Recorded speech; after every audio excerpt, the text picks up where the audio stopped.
24वां अध्याय पृथु की वंश परंपरा और प्रचेताओं को भगवान रुद्र का उपदेश। श्री मैत्रेय जी कहते हैं, विदुर जी, महाराज पृथु के बाद उनके पुत्र परम यशस्वी विजिताश्व राजा हुए। उनका अपने छोटे भाइयों पर बड़ा स्नेह था, इसलिए उन्होंने चारों को एक एक दिशा का अधिकार सौंप दिया। राजा विजिताश्व ने हर्यक्ष को पूर्व, धूम्रकेश को दक्षिण, वृक को पश्चिम और द्रविण को उत्तर दिशा का राज्य दिया। उन्हें इंद्र से अंतर्धान होने की शक्ति प्राप्त की थी, इसलिए उन्हें अंतर्धान भी कहते थे। उनकी पत्नी का नाम शिखंडिनी था। उससे उनके 3 सुपुत्र हुए। उनके नाम पावक, पवमान और शुचि थे। पूर्व काल में वशिष्ठ जी का शाप होने से उपर्युक्त नाम के अग्नियों ने ही उनके रूप में जन्म लिया था। आगे चलकर योग मार्ग से ये फिर अग्नि रूप हो गए। अंतर्धान की नभस्वती नाम की पत्नी से एक और पुत्र रत्न हविर्धान प्राप्त हुआ। महाराज अंतर्धान बड़े उदार पुरुष थे।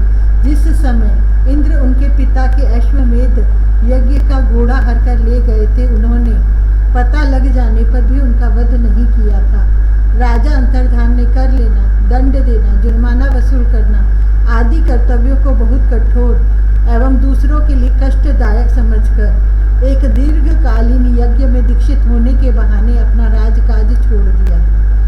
यज्ञ कार्य में लगे रहने पर भी उन आत्मज्ञानी राजा ने भक्त भय भंजन पूर्णतम परमात्मा की आराधना करके सुदृढ़ समाधि के द्वारा भगवान के दिव्य लोक को प्राप्त किया। विदुर जी, हविर्धान की पत्नी हविर्धानी ने बर्हिषद, गाय, शुक्ल, कृष्ण, सत्य और जितव्रत नाम के 6 पुत्र पैदा किए। कुरुश्रेष्ठ विदुर जी, इनमें हविर्धान के पुत्र महाभाग बर्हिषद यज्ञादि कर्मकांड और योगाभ्यास में कुशल थे। उन्होंने प्रजापति का पद प्राप्त किया। उन्होंने एक स्थान के बाद दूसरे स्थान में लगातार इतने यज्ञ किए कि यह सारी भूमि पूर्व की ओर अग्रभाग करके फैलाए हुए कुशों से पट गई थी। इसी से आगे चलकर वे प्राचीन बरही नाम से विख्यात हुए। राजा प्राचीन बरही ने ब्रह्मा जी के कहने से समुद्र की कन्या शतद्रुति से विवाह किया था। सर्वांग सुंदरी किशोरी शतद्रुति सुंदर विचित्र आभूषणों से सज धज कर विवाह मंडल में जब वो भावर देने के लिए घूमने लगी, तब स्वयं अग्निदेव भी मोहित होकर उसे वैसे ही चाहने लगे जैसे शुकी को चाहा था। नवविवाहिता शतद्रुति ने अपने नुपुरों की झनकार से ही दिशा विदिशाओं के देवता, असुर, गंधर्व, मुनि, सिद्ध, मनुष्य और नाग सभी को वश में कर लिया था। शतद्रुति के गर्भ से प्राचीन बरही के प्रचेता नाम के 10 पुत्र हुए। वे सब बड़े ही धर्मज्ञ तथा एक से नाम और आचरण वाले थे। जब पिता ने उन्हें संतान उत्पन्न करने का आदेश दिया, तब उन सब ने तपस्या करने के लिए समुद्र में प्रवेश किया। वहां 10,000 वर्ष तक तपस्या करते हुए उन्होंने तप का फल देने वाले श्री हरि की आराधना की। घर से तपस्या करने के लिए जाते समय मार्ग में श्री महादेव जी ने उन्हें दर्शन देकर कृपा पूर्वक जिस तत्व का उपदेश दिया था, उसी का वे एकाग्रता पूर्वक ध्यान, जप और पूजन करते रहे। विदुर जी ने पूछा, ब्रह्मन मार्ग में प्रचेताओं का श्री महादेव जी के साथ किस प्रकार समागम हुआ और उन पर प्रसन्न होकर भगवान शंकर ने उन्हें क्या उपदेश दिया? वह सारयुक्त बात आप कृपा करके मुझसे कहिए। ब्रह्म ऋषि शिवाजी के साथ समागम होना तो देहधारियों के लिए बहुत कठिन है, औरों की तो बात ही क्या है। मुनिजन भी सब प्रकार की आसक्ति छोड़कर उन्हें पाने के लिए उनका निरंतर ध्यान ही किया करते हैं, किंतु सहज में पाते नहीं। यद्यपि भगवान शंकर आत्मा राम है, उन्हें अपने लिए न कुछ करना है न पाना, तो भी इस लोक सृष्टि की रक्षा के लिए वे अपनी घोर रूपा शक्ति शिवा के साथ सर्वत्र विचरते रहते हैं। श्री मैत्रेय जी ने कहा, विदुर जी, साधु स्वभाव प्रचेतागण पिता की आज्ञा शिरोधार्य कर तपस्या में चित्त लगा पश्चिम की ओर चल दिए। चलते चलते उन्होंने समुद्र के समान विशाल एक सरोवर देखा। वह महापुरुषों के चित्त के समान बड़ा ही स्वच्छ था तथा उसमें रहने वाले मत्स्य आदि जलजीव भी प्रसन्न जान पड़ते थे। उसमें नील कमल, लाल कमल, रात में, दिन में और सायंकाल में खिलने वाले कमल तथा इंदिवर आदि अन्य कई प्रकार के कमल सुशोभित थे। उसके तटों पर हंस, सारस, चकवा और कारंडव जैसे आदि जल पक्षी चहक रहे थे। उसके चारों ओर तरह तरह के वृक्ष और लताएं थी। उन पर मतवाले भौरे गूंज रहे थे। उनकी मधुर ध्वनि से हर्षित होकर मानो उन्हें रोमांच हो रहा था। कमल कोश के पराग पुंज वायु के झकोरों से चारों ओर उड़ रहे थे, मानो वहाँ कोई उत्सव हो रहा है। वहाँ मृदंग, पणव आदि बाजों के साथ अनेकों दिव्य राग रागिनियों के क्रम से गायन की मधुर ध्वनि सुनकर उन राजकुमारों को बड़ा आश्चर्य हुआ। इतने में ही उन्होंने देखा कि देवाधिदेव भगवान शंकर अपने अनुचरों के सहित उस सरोवर से बाहर आ रहे हैं। उनका शरीर तपी हुई सुवर्ण राशि के समान कांतिमान है, कंठ नीलवर्ण है तथा 3 विशाल नेत्र हैं। वे अपने भक्तों पर अनुग्रह करने के लिए उद्यत हैं। अनेकों गंधर्व उनका सुयश गा रहे हैं। उनका सहसा दर्शन पाकर प्रचेताओं को बड़ा कुतूहल हुआ और उन्होंने शंकर जी के चरणों में प्रणाम किया। तब शरणागत भयहारी धर्मवत्सल भगवान शंकर ने अपने दर्शन से प्रसन्न हुए उन धर्मज्ञ और शील संपन्न राजकुमारों से प्रसन्न होकर कहा। श्री महादेव जी बोले, तुम लोग राजा प्राचीन बरही के पुत्र हो, तुम्हारा कल्याण हो। तुम जो कुछ करना चाहते हो वह भी मुझे मालूम है। इस समय तुम लोगों पर कृपा करने के लिए ही मैंने तुम्हें इस प्रकार दर्शन दिया है। जो व्यक्ति अव्यक्त प्रकृति तथा जीव संज्ञक पुरुष इन दोनों के नियामक भगवान वासुदेव की साक्षात शरण लेता है वह मुझे परम प्रिय है। अपने वर्णाश्रम धर्म का भली भांति पालन करने वाले पुरुष 100 जन्म के बाद ब्रह्मा के पद को प्राप्त होता है और इससे भी अधिक पुण्य होने पर वह मुझे प्राप्त होता है। परंतु जो भगवान का अनन्य भक्त है वह तो मृत्यु के बाद ही सीधे भगवान विष्णु के उस सर्व प्रपंचातीत परम पद को प्राप्त हो जाता है, जिसे रुद्र रूप से स्थित मैं तथा अन्य आधिकारिक देवता अपने अपने अधिकार की समाप्ति के बाद प्राप्त करेंगे। तुम लोग भगवत भक्त होने के नाते मुझे भगवान के समान ही प्यारे हो। इसी प्रकार भगवान के भक्तों को भी मुझसे बढ़कर और कोई कभी प्रिय नहीं होता। अब मैं तुम्हें एक बड़ा ही पवित्र, मंगलमय और कल्याणकारी स्तोत्र सुनाता हूँ। इसका तुम लोग शुद्ध भाव से जप करना। श्री मैत्रेय जी कहते हैं, तब नारायण परायण करुणार्थ हृदय भगवान शिव ने अपने सामने हाथ जोड़े खड़े हुए उन राजपुत्रों को यह स्तोत्र सुनाया। भगवान रुद्र स्तुति करने लगे। भगवान, आपका उत्कर्ष उच्च कोटि के आत्मज्ञानियों के कल्याण के लिए, निज आनंद लाभ के लिए है। उससे मेरा भी कल्याण हो। आप सर्वदा अपने निरतिशय परमानंद स्वरूप में ही स्थित रहते हैं। ऐसे सर्वात्मक आत्मस्वरूप आपको नमस्कार है। आप पद्मनाभ समस्त लोकों के आदि कारण हैं। भूत सूक्ष्म तन्मात्र और इंद्रियों के नियंता, शांत एक रस और स्वयं प्रकाश वासुदेव चित्त के अधिष्ठाता भी आप ही। आपको नमस्कार है। आप ही सूक्ष्म अव्यक्त अनंत और मुखाग्नि के द्वारा संपूर्ण लोकों का संहार करने वाले अहंकार के अधिष्ठाता, संकर्षण तथा जगत के प्रकृष्ट ज्ञान के उद्गम स्थान बुद्धि के अधिष्ठाता प्रद्युम्न है। आपको नमस्कार है। आप ही इंद्रियों के स्वामी, मनस तत्व के अधिष्ठाता भगवान अनिरुद्ध हैं। आपको बार बार नमस्कार है। आप अपने तेज से जगत को व्याप्य करने वाले सूर्य देव हैं। पूर्ण होने के कारण आप में वृद्धि और क्षय नहीं होता। आपको नमस्कार है। आप स्वर्ग और मोक्ष के द्वार तथा निरंतर पवित्र हृदय में रहने वाले हैं। आपको नमस्कार है।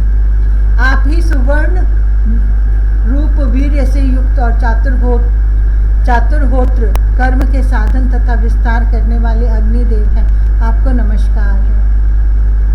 आप पितर और देवताओं के पोषक सोम हैं तथा तीनों वेदों के अधिष्ठाता हैं। हम आपको नमस्कार करते हैं। आप ही समस्त प्राणियों को तृप्त करने वाले सर्वरस जल रूप हैं, आपको नमस्कार है।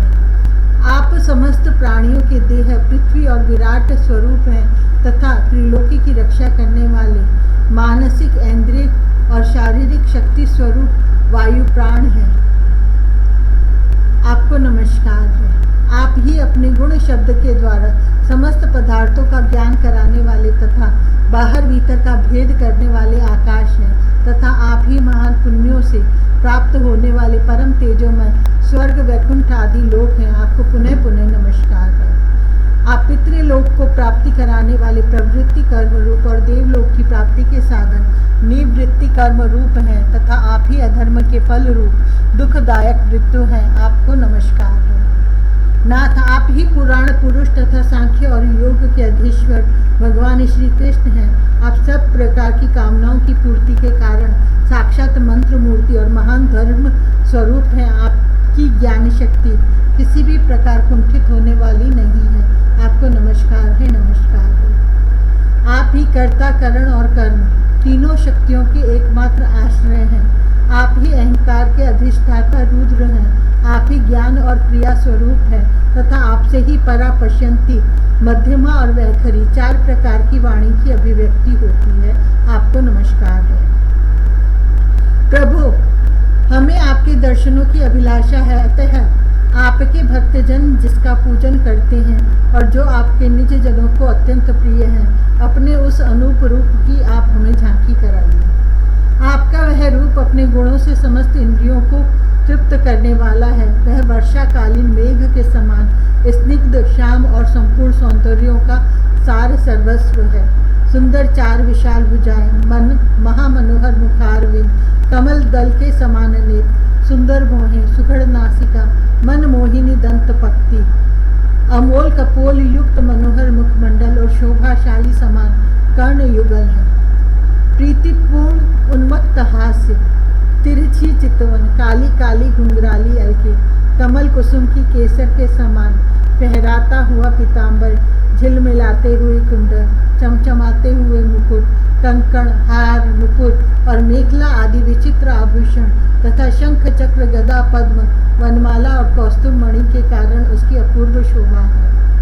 उसके सिंह के समान स्थूल कंधे हैं जिन पर हार, केयूर एवं कुंडल आदि की कांति झिलमिलाती रहती है तथा कौस्तुभ मणि की कांति से सुशोभित मनोहर ग्रीवा है। उसका श्यामल वक्ष स्थल श्रीवत्स चिन्ह के रूप में लक्ष्मी जी का नित्य निवास होने के कारण कसौटी की शोभा को भी मात करता है। उसका त्रिवली से सुशोभित पीपल के पत्ते के समान सुडौल उदर श्वास के आने जाने से हिलता हुआ बड़ा ही मनोहर जान पड़ता है। उसमें जो भंवर के समान चक्करदार नाभि है वह इतनी गहरी है कि उससे उत्पन्न हुआ यह विश्व मानो फिर उसी में लीन होना चाहता है। श्याम वर्ण कटिभाग में पीताम्बर और सुवर्ण की मेखला शोभायमान है। समान और सुंदर चरण, पिंडली जांग और घुटनों के कारण आपका दिव्य विग्रह बड़ा ही सुघड़ जान पड़ता है। आपके चरण कमलों की शोभा शरद ऋतु के कमल दल की कांति का भी तिरस्कार करती है। उनके नखों से जो प्रकाश निकलता है वह जीवों के हृदय अंधकार को तत्काल नष्ट कर देता है। हमें आप कृपा करके भक्तों के भयहारी एवं आश्रय स्वरूप उसी रूप का दर्शन कराइए। जगत गुरु, हम अज्ञान आवृत प्राणियों को अपनी प्राप्ति का मार्ग बतलाने वाले आप ही हमारे गुरु हैं। प्रभु, चित्त शुद्धि की अभिलाषा रखने वाले पुरुष को आपके इस रूप का निरंतर ध्यान करना चाहिए।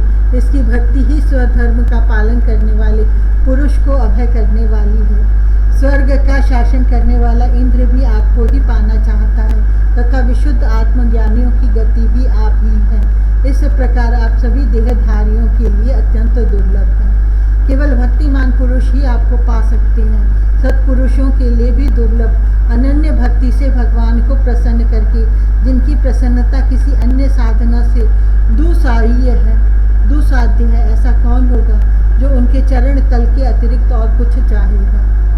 जो काल अपने अदम्य उत्साह और पराक्रम से फड़कती हुई बहु के इशारे से सारे संसार का संहार कर डालता है, वह भी आपके चरणों की शरण में गए हुए प्राणी पर अपना अधिकार नहीं मानता।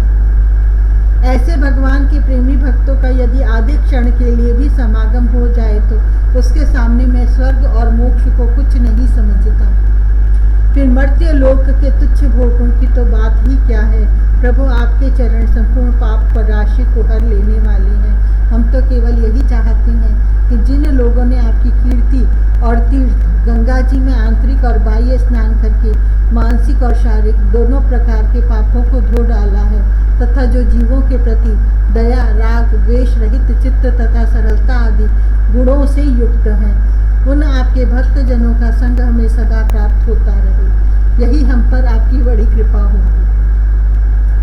जिस साधक का चित्त भक्ति योग से अनुग्रहित एवं विशुद्ध होकर न तो बाह्य विषयों में भटकता है और न अज्ञान गुह्य रूप प्रकृति में ही लीन होता है, वह अनायास ही आपके स्वरूप का दर्शन पा जाता है, जिसमें यह सारा जगत दिखाई देता है और जो स्वयं संपूर्ण जगत में भास रहा है वह आकाश के समान विस्तृत और परम प्रकाशमय ब्रह्म तत्व आप ही हैं। भगवान आपकी माया अनेक प्रकार के रूप धारण करती है। इसी के द्वारा आप इस जगत की रचना, पालन और संहार करते हैं जैसे यह कोई सदवस्तु हो। पर किंतु इससे आप में किसी प्रकार का विकार नहीं आता। माया के कारण दूसरे लोगों में ही भेद बुद्धि उत्पन्न होती है। आप परमात्मा पर वह अपना प्रभाव डालने में असमर्थ होती है। आपको तो हम परम स्वतंत्र ही समझते हैं। आपका स्वरूप पंचभूत, इंद्रिय और अंतःकरण के प्रेरक रूप से उपलक्षित होता है। जो कर्म योगी पुरुष सिद्धि प्राप्त करने के लिए तरह तरह के कर्मों द्वारा आपके इस सगुण साकार स्वरूप का श्रद्धा पूर्वक भली भांति पूजन करते हैं, वे ही वेद और शास्त्रों के सच्चे मर्मज्ञ हैं। प्रभु आप ही अद्वितीय, आप भी पुरुष हैं। सृष्टि के पूर्व आपकी माया शक्ति सोई रहती है, फिर उसी के द्वारा सत्व, रज और तम रूप गुणों का भेद होता है और इसके बाद उन्हीं गुणों से महत तत्व अहंकार, आकाश, वायु, अग्नि, जल, पृथ्वी, देवता, ऋषि और समस्त प्राणियों से युक्त इस जगत की उत्पत्ति होती है। फिर आप अपनी ही माया शक्ति से रचे हुए इन जरायुज, अंडज, स्वेदज और उद्भिज भेद से 4 प्रकार के शरीरों में अंश रूप से प्रवेश कर जाते हैं और जिस प्रकार मधुमक्खियां अपने ही उत्पन्न किए हुए मधु का आस्वादन करती हैं, उसी प्रकार वह आपका अंश उन शरीरों में रहकर इंद्रियों के द्वारा इन तुच्छ विषयों को भोगता है। आपके उस अंश को ही पुरुष या जीव कहते हैं। प्रभु आपका तत्व ज्ञान प्रत्यक्ष से नहीं, अनुमान से होता है। प्रलय काल उपस्थित होने पर काल स्वरूप आप ही अपने प्रचंड एवं असह्य वेग से पृथ्वी आदि भूतों को अन्य भूतों से विचलित कराकर समस्त लोकों का संहार कर देते हैं। जैसे वायु अपने असहनीय एवं प्रचंड झोंकों से मेघों के द्वारा ही मेघों को तितर बितर करके नष्ट कर डालती है।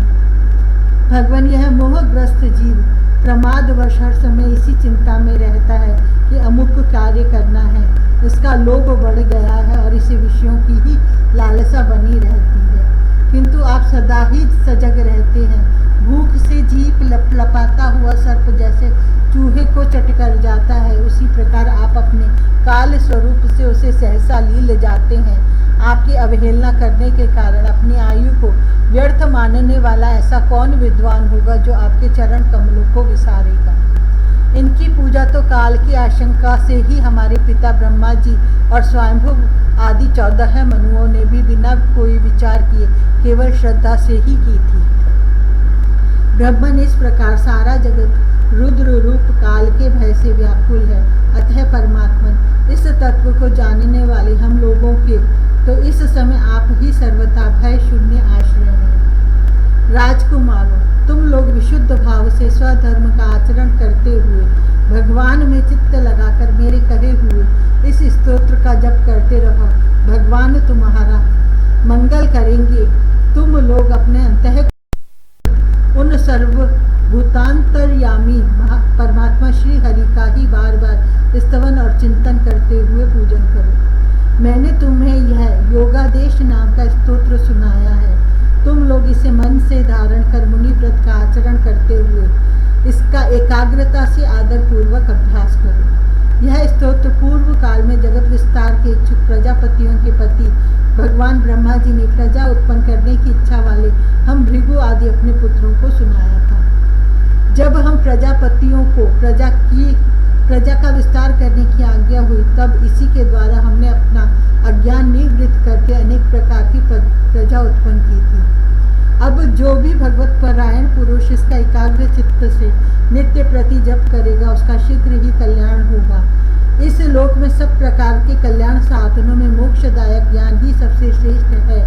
ज्ञान नौका पर चढ़ा हुआ पुरुष अनायास ही इस दुस्तर संसार सागर को पार कर लेता है। यद्यपि भगवान की आराधना बहुत कठिन है, किंतु मेरे कहे हुए इस स्तोत्र का जो श्रद्धा पूर्वक पाठ करेगा, वह सुगमता से ही उनकी प्रसन्नता प्राप्त कर लेगा। भगवान ही संपूर्ण कल्याण साधनों के एकमात्र प्यारे प्राप्तव्य हैं। अतः मेरे गाए हुए इस स्तोत्र के गाने से उन्हें प्रसन्न करके वह स्थिर चित्त होकर उनसे जो कुछ चाहेगा प्राप्त कर लेगा। जो पुरुष उषः काल में उठकर इसे श्रद्धा पूर्वक हाथ जोड़कर सुनता या सुनाता है, वह सब प्रकार के कर्म बंधनों से मुक्त हो जाता है।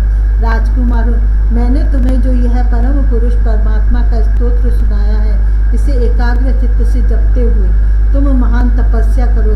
तपस्या पूर्ण होने पर इसी से तुम्हें अभीष्ट फल प्राप्त हो जाएगा।